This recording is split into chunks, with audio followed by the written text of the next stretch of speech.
Good morning. Tuesday's video newsletter, and the title I came up with because I was thinking about trainers. So, would you play tennis with a squash racket? It's still a racket, but is it going to do the same job as if you're trying to play tennis with it, even though it's a squash racket? The answer is probably no. But that is exactly what drives me crazy when I see runners out there running in just any old trainers, in a pair of what I'd call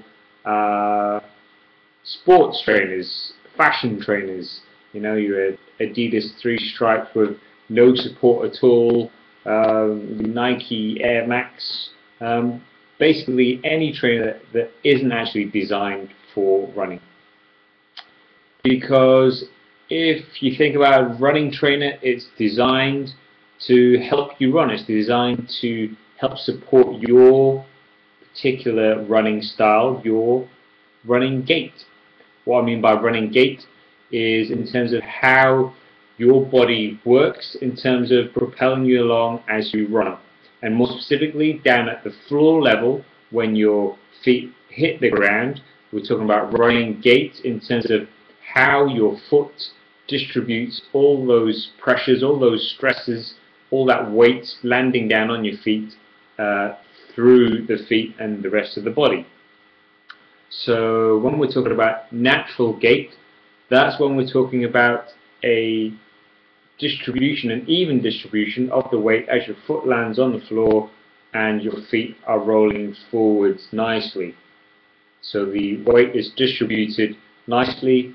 I say nicely, most evenly, I guess, is more the appropriate word, when you're running. So you're landing and all the pressure, all that stress is kind of absorbed through all the bones in your foot evenly, and then the rest of the shock, I guess, is then traveling up your leg.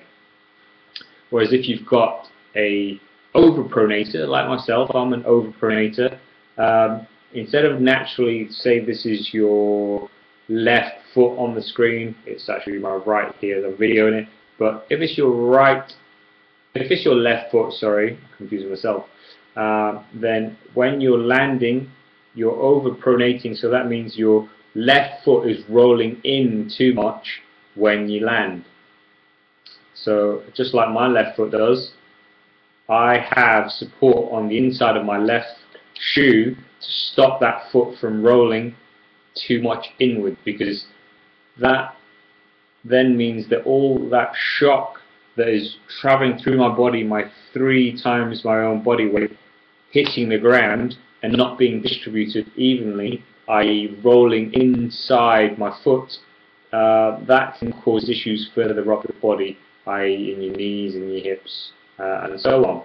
And then you've got the third style of what was I talking about? The third style of pronation, or the third running gait, which is supination. So this is where, say this is your left foot again, this is where the energy is transferred to the outside of your foot. So if this is your left foot, then all the pressures are being exerted on the outside of the foot rather than the foot rolling forwards or the foot rolling in.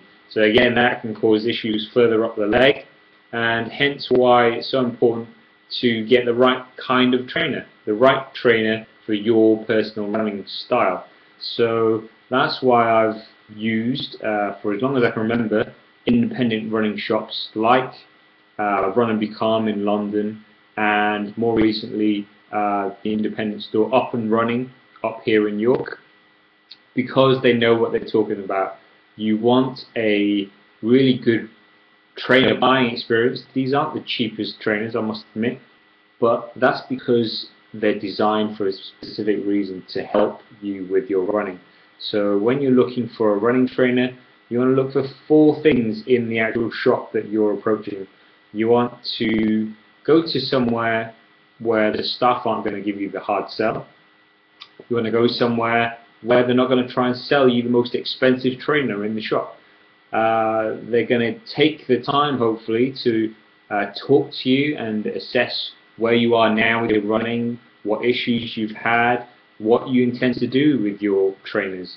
And then finally, they also need to invest time with you so that they can get out lots and lots of pairs of trainers for you to run and show them how your feet are working with the pronation thing I was talking about before, either on a treadmill or outside if they have a keen eye, so that they can check that the trainer is doing its job for your particular style. So again, it's not about particular brands are fabulous only for overpronators, etc. It's more about finding a shoe that is right for your particular gait.